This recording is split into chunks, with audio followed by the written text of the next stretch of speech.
বন্ধুরা, জয়েন্ট ফোরামে বিরাট বড় ফাটল। আমরা জয়েন্ট ফোরাম তৈরি হওয়ার 2-4 দিন পরে এই খবরটা করেছিলাম। অনেকেই সেই খবরে কাউন্টার করেছিল যে এই ফোরাম তৈরি হলো, নেতারা এক হলেন, আর আপনি এই ধরনের নেগেটিভ খবর করলেন। সাইলেন্ট ছিলাম, আমরা কিছু বলিনি। তারপর আজকে মোটামুটি প্রায় 1 মাস এই ফোরাম গঠন হওয়ার প্রায় কমপ্লিট হতে চললো। আর এই বর্তমান সময়ে প্যারা টিচারদের বেতন বৃদ্ধির স্ট্যাটাস কোন জায়গায়, রাজ্যের মুখ্যমন্ত্রীকে যে চিঠি দেওয়া হয়েছিল ওএসডিকে, তার স্ট্যাটাস কি, এবং আজকে যে বিষয় নিয়ে আলোচনা, শাসক দলের সবচেয়ে বড় নেতা, পার্শ্ব শিক্ষক শাখার সমগ্র শিক্ষার সবচেয়ে স্ট্যাবলিশ নেতৃত্ব মাননীয় রমিউল ইসলাম শেখ মহাশয়, সকলের পরিচিত। আজকে তিনি মুখ খুলেছেন, বহুদিন পর স্টেটমেন্ট দিয়েছেন। কোনো চ্যানেলে দেননি, তার নিজের যে ফেসবুক হ্যান্ডেল আছে, অর্থাৎ সোশ্যাল হ্যান্ডেল, সেখানে একটা স্টেটমেন্ট তিনি দিয়েছেন। তিনি সেখানে স্টেটমেন্ট দেন তার কারণ ইউটিউব মিডিয়াকে তিনি খুব একটা লাইক করেন না, আর বিশেষ করে ইউটিউবারদের সাথে তার মোটামুটি একটা হাইকোর্ট সুপ্রিম কোর্ট চলে মাঝে মাঝে আর কি, যার ফলস্বরূপ তিনি অ্যাভয়েড করেন ইউটিউব বা ইউটিউবারদের। তো যাই হোক, তার সোশ্যাল মিডিয়া পেজে যে স্টেটমেন্ট আজকে তিনি দিয়েছেন, সেই নিয়ে আপনাদের জানাবো যে তিনি কি বলতে চেয়েছেন। এবং তার সঙ্গে রাজ্য পার্শ্ব শিক্ষক সমন্বয় সমিতির আরও একজন বড় নেতা রাজ্যের, শামীম আক্তার মহাশয়, তিনিও আজকে লাইভে এসেছিলেন। তিনিও স্টেটমেন্ট দিয়েছেন এই জয়েন্ট ফোরামের বিষয় নিয়ে এবং পার্শ্ব শিক্ষকদের দাবি দেওয়া আগামী 6ই ডিসেম্বরের আন্দোলন। এই সমস্ত বিষয় নিয়ে এই মুহূর্তে জয়েন্ট ফোরামে বিরাট বড় যুদ্ধ বন্ধুরা শুরু হয়ে গেছে।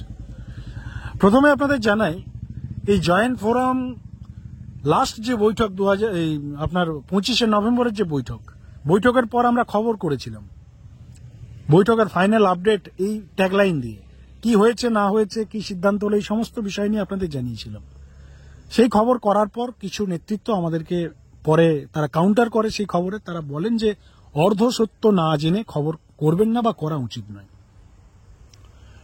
এবার তাদের সেই স্টেটমেন্ট আসার পর, তাদের সেই পাল্টা কাউন্টার আসার পর আমরা সম্পূর্ণ সত্য জানার চেষ্টা করি। এই চেষ্টা করতে করতেই মোটামুটি আজকের ডেটে তারাই সম্পূর্ণ সত্যটা, অর্থাৎ 100% সত্য কি হয়েছিল সেদিন, সেটা আজকে ক্লিয়ারলি বলেছেন।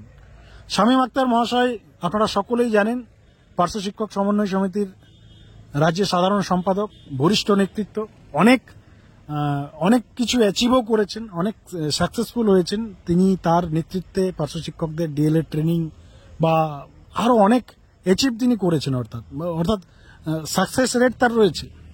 অপরদিকে রমিউল ইসলাম শেখ মহাশয় যদি আপনারা দেখেন, শাসক দলের নেতা, আমাদের সার্ভেতে টোটাল ফ্লপ নেতা, একটা রাজ্যের one of the famous flop নেতৃত্ব রমিউল ইসলাম শেখ। তার কারণ দীর্ঘদিন শাসক দলের পদে তিনি বসে রয়েছেন। সাকসেস রেট যদি আপনারা দেখেন তো 0।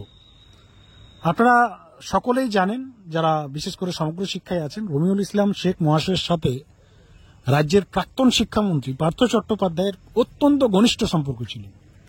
এতটাই ঘনিষ্ঠ সম্পর্ক যে পার্থ চট্টোপাধ্যায়ের বাড়িতে গিয়ে চা পর্যন্ত তিনি খেতেন, আর সেই ছবি সেলফি তুলে তিনি সোশ্যাল মিডিয়াতে পোস্টও করেছেন। এখনো তার ফেসবুক পেজে রয়েছে সেই ছবিগুলো। অর্থাৎ তিনি যেটা শো অফ করতেন, বা আমাদের কাছেও যে খবর, পার্থ চট্টোপাধ্যায়ের সাথে তার একটা ঘনিষ্ঠ সম্পর্ক ছিল। সেই ঘনিষ্ঠ সম্পর্কটা কিসের সম্পর্ক, সেই নিয়ে আজকে আর বিস্তারিত আলোচনায় আমরা যাচ্ছি না। তবে এইটুকু আপনারা ধরে রাখতে পারেন, এটা ভালো সুসম্পর্ক ছিল, যেটা বর্তমান শিক্ষামন্ত্রী ব্রাত্য বসুর সঙ্গে অতটা নেই। তো যাই হোক, সেটা আলাদা পার্ট। কিন্তু এই যে পার্থ চট্টোপাধ্যায়ের সাথে কথাটা আমরা বললাম এই কারণেই, তার কারণ তিনি দীর্ঘদিন এই রাজ্যের শিক্ষামন্ত্রী ছিলেন।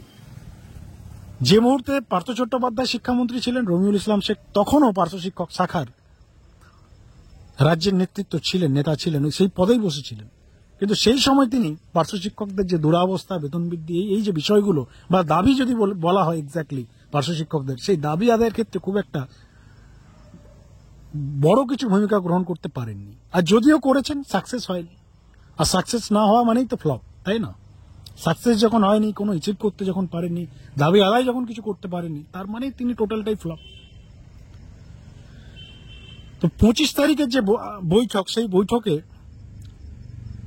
শাসক সংগঠনের আরও একজন নেতা, যিনি বর্তমানে পদে নেই কিন্তু টাচে আছেন, গোপাল দেবনাথ মহাশয়, তিনি কিছু বক্তব্যের ছবি পোস্ট করেছিলেন সোশ্যাল মিডিয়ায়, আমরা সেই বক্তব্যগুলোকে মোটামুটি অ্যানালাইসিস করার পর সেই খবরটা পাবলিশ করেছিলাম যে এই জয়েন্ট ফোরামের মধ্যে নেতাদের যে একটা মিলিত মঞ্চ তৈরি হয়েছে, সেই নেতাদের মধ্যে সত্যি কথা বলতে মেন্টালি একতা আসেনি, মানসিকভাবে তারা এক হতে পারেনি, তাদের মধ্যে দ্বিধা বিভক্ত রয়েছে, তাদের মধ্যে ডিস্টারবেন্স আছে। তবুও তারা মোটামুটি 1 মাস এক হয়ে থাকার একটা সিদ্ধান্ত নিয়েছিলেন। এবং আরো একটা গুরুত্বপূর্ণ সিদ্ধান্ত নেওয়া হয়েছিল যে আগামী দিনে সমস্ত কর্মসূচি ওই ফোরামের ব্যানারেই হবে। কিন্তু হঠাৎ করে আমরা দেখলাম এই 25 তারিখের পর আমরা বঞ্চিতর যে নতুন প্ল্যাটফর্ম, তার ব্যানারে 6ই ডিসেম্বরের কর্মসূচি ঘোষণা করা হলো এবং সেই কর্মসূচিকে বিভিন্নভাবে বিভিন্ন গ্রুপে বিভিন্ন মিডিয়ায় প্রেজেন্ট করা হচ্ছে। কখনো বলা হচ্ছে মুখ্যমন্ত্রীর দৃষ্টি আকর্ষণ, কখনো বলা হচ্ছে আবেদন নিবেদন, কখনো বলা হচ্ছে আন্দোলন। এইভাবে বিভিন্ন গ্রুপে এই বিষয় নিয়ে চর্চা চলছে।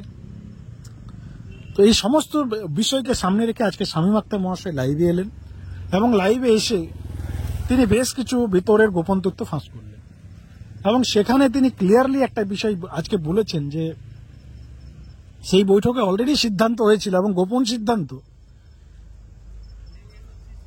একটা পক্ষ সরকারের কাছে দৃষ্টি আকর্ষণ করবে দাবি দাওয়া নিয়ে এবং আরেকটা পক্ষ অর্থাৎ শাসক পক্ষ যারা, তারা আলোচনার মাধ্যমে দাবি আদায়ের চেষ্টা করবে এবং সেটাও নাকি সর্বসম্মতি সিদ্ধান্তে অর্থাৎ ভোটিং এর মাধ্যমে সেই সিদ্ধান্তটা নেওয়া হয়েছে। এই যুক্তিটা আজকে শামীম আখতার মহাশয় রেখেছেন এবং সেই ভোটিং এর মাধ্যমে পাস হয় যে একটা পক্ষ রাস্তার দৃষ্টি আকর্ষণ, একটা পক্ষ আলোচনা, এবং সেখানে নাকি রমিউল ইসলাম শেখ মহাশয়েরও সম্মতি ছিল, এগ্রি ছিলেন তিনিও বিষয়টাতে, অর্থাৎ সেখানে কোনো ডিস্টারবেন্স, কোনো মিসআন্ডারস্ট্যান্ডিং কারো মধ্যে হয়নি। ফোরামের মধ্যে একটা মিলিত সিদ্ধান্ত, অর্থাৎ জয়েন্ট ফোরামেরই একটা সিদ্ধান্ত যে একটা পক্ষ রাস্তায়, একটা পক্ষ আলোচনায়। এবার সেই বিষয়টা যখন সামনে এলো, যখনই এই 6ই ডিসেম্বর আন্দোলনের ডাক দেওয়া হলো, তারপরে শাসক পক্ষের পক্ষ থেকে ভেতরের বিষয়গুলো এক্সপোজ করা শুরু হয়ে গেল। অর্থাৎ যে সিদ্ধান্তটা আপনার 25 তারিখের বৈঠকে হয়েছিল, যেখানে রমিউল ইসলামের মত ছিল বা তিনিও এগ্রি হয়েছিলেন যে ঠিক আছে একটা পক্ষ এইদিকে একটা পক্ষ ওই দিকে, সেই বিষয় নিয়ে ধীরে ধীরে মোটামুটি ভেতরের যে ছবিটা, সেই ছবিটা ধীরে ধীরে প্রকাশ হয়ে গেল বন্ধুরা। তার কারণ শাসকপন্থী নেতারা দাবি করতে লাগলেন যে যেহেতু জয়েন্ট ফোরাম তৈরি হয়েছে, সেহেতু কেন আলাদা প্ল্যাটফর্মের ব্যানারে আন্দোলন হবে, কেন রাস্তার আন্দোলন এই মুহূর্তে হবে, কেন দৃষ্টি আকর্ষণ হবে, কেন সাইলেন্ট মোডে আর 1-2 মাস থাকা যাচ্ছে না বা থাকা যাবে না, কেন আর কিছুদিন সময় দেওয়া হলো না রমিউল ইসলামকে। এই বিষয় নিয়ে একটা পক্ষে প্রচার শুরু হলো এবং তারপর আজকে অবশেষে শামীম আখতার মহাশয়ের লাইভের পর রমিউল ইসলাম শেখ মহাশয় তার ফেসবুকে পোস্ট করেছেন। তিনি যে আজকে এক্সকিউজ দিয়েছেন বা তিনি যে বিষয়টা আজকে বিশ্লেষণ করেছেন শামীম আখতার মহাশয়ের লাইভের পর, যেহেতু শামীম আখতার মহাশয়কে পুরো বিষয়টা এক্সপোজ করেছেন, যে সিদ্ধান্তটা হয়েছে 6ই ডিসেম্বর, সেখানে অলরেডি রমিউল ইসলামের সহমত ছিলেন, তিনি এগ্রি ছিলেন সেই বিষয়ে, সম্মিলিত সিদ্ধান্তে সেই কনসেপ্টটা নেওয়া হয়েছিল যে একটা সাইড রাস্তায়, একটা সাইড আলোচনায়। আজকে রমিউল ইসলাম শেখ মহাশয় বলছে যে সেই মিটিংয়ে আসার আগেই নাকি একটা পক্ষ অলরেডি মাইন্ডসেট করে এসেছিল যে তারা রাস্তায় যাবে। তো যখন আমি দেখলাম সেখানে সেই মিটিংয়ে গিয়ে যে অলরেডি যখন তারা মাইন্ডসেট করে এসছে বা অলরেডি সিদ্ধান্ত নিয়ে এসছে তারা আন্দোলনে যাবে, তখন আর আমি সেখানে আর পাল্টা কাউন্টার করিনি বা পাল্টা কিছু সেখানে বলিনি। তার বক্তব্য যে আমি বললেও নাকি তারা শুনতো না, ঠিক এইভাবেই তিনি বোঝাতে চেয়েছেন। এবং তারপর যেটা হয়, একে অপরের দোষারোপ, একে অপরের উপরে এলিগেশন। এবার এখানে একটা বড় প্রশ্ন আছে, দেখুন এই বিষয়টা আজকে যেটা প্রকাশিত হলো, রমিউল ইসলাম শেখ সেই বৈঠকের পরও তো স্টেটমেন্ট জানাতে পারত, জানায়নি। যেহেতু জয়েন্ট ফোরামের প্রধান নেতা, প্রধান মুখ ছিলেন এই রমিউল ইসলাম শেখ মহাশয়, তার নেতৃত্বে সাধারণ প্যারাটিচাররা নতুন এক্সপেকটেশন রেখেছিল বা একটা আশা তৈরি হয়েছিল, তার একটা স্টেটমেন্ট দেওয়া উচিত ছিল, তিনি দেননি। এবং আরো একটা ভেতরের বিষয় আপনাদের জানাই, সেটা হচ্ছে এই জয়েন্ট ফোরামের নেতারা একটা ভার্চুয়াল সিদ্ধান্ত নিয়েছিলেন যে আমরা মিডিয়াকে কিছু বলবো না, মিডিয়ার সামনে সোশ্যাল মিডিয়ায় কিছু বলবো না, মিডিয়াকে আমরা চুপচাপ থাকবো, ইউটিউবারদের কাছে যেন কোনো খবর না যায়, পুরো বিষয়টা যাতে হাইলাইট না হয়। কিন্তু নেতারা নিজেদের ভার্চুয়াল সিদ্ধান্তই তারা নিজেরা ঠিকঠাক করে রাখতে পারবে না। তারা অ্যাভয়েড করে গেছে কাদের? ইউটিউবারদের। যদিও কোনো ইউটিউবার তাদেরকে ফোন করে যেচে স্টেটমেন্ট নিতে যায়নি। কোনো নেতা, জয়েন্ট ফোরামে যারা রয়েছেন, কোনো নেতৃত্বকে, কোনো ইউটিউবার যারা এই মুহূর্তে বর্তমান সময়ে যারা মেন লিড করছে বা মোটামুটি প্রতিনিয়ত খবর করছে, যে 2-4টা চ্যানেল রয়েছে, আমরা দায়িত্ব সহকারে বলছি, তারা কেউ এই নেতাদের কাছে যেচে স্টেটমেন্ট নিতে চায়নি। কারণ অলরেডি এই খবর আমাদের কাছে এসেছিল যে তারা ভার্চুয়াল সিদ্ধান্ত নিয়েছে, কি মিডিয়াকে কাউকে জানাবে না। তারা ইউটিউবারদেরকে অ্যাভয়েড করলো, তারা সোশ্যাল মিডিয়াকে অ্যাভয়েড করলো, কিন্তু তারা নিজেদের যে হ্যান্ডেল অর্থাৎ ফেসবুক পেজ, নেতৃত্ব শো অফ করার একটা, দেখুন, হাইলাইট হওয়ার মানসিকতা সকলের থাকে। হাইলাইট হওয়ার মানসিকতা, নিজে হিরো হওয়ার মানসিকতা প্রত্যেকটা মানুষের রয়েছে, এটা অস্বীকার করার কোনো জায়গা নেই। ইউটিউবারদেরকে অ্যাভয়েড করা হলো, নিজের সোশ্যাল মিডিয়াতে নিজের প্রত্যেক নেতাই নিজেদের মতো করে স্টেটমেন্ট দেওয়া শুরু করলেন। এর ফলে কি হলো? সাধারণ পার্শ্ব শিক্ষকরা বিভ্রান্ত হলো,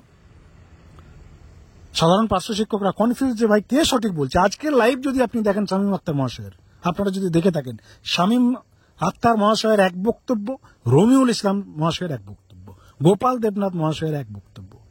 যদিও সিটুর পক্ষ থেকে এখনো সেই ধরনের কোন স্টেটমেন্ট আমরা পাচ্ছি না। ভগীরথ ঘোষ মহাশয়ের এক বক্তব্য। কে সঠিক বলছে, কার কথাটা আপনি রিয়েল মনে করবেন, বোঝা মুশকিল।